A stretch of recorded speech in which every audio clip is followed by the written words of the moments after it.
Ka ji kan nan. Wai da Allah me kake jira da ita? Da Allah malaka gama da ita. Na karbe kwale mata. Ya ga karba. Me ido ukun nan ce sai ATM. Dona me ya ledan?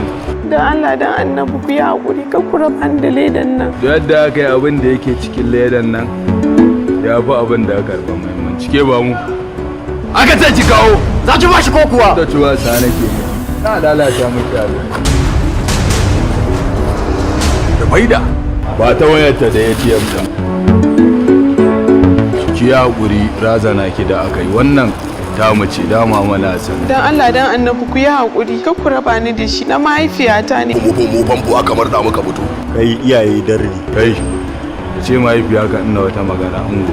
To ki raka musu. Kai namadi ha kayan daɗi. Lallai yau ba akwai jahilci yau. Wallahi ba ta ba sai mun goshi. Yau sai na yi tak zan fita. Zo mu duka.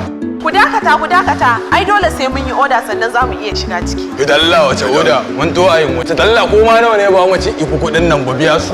Mu je. Dakata. Me kuke so? Da faida muke so.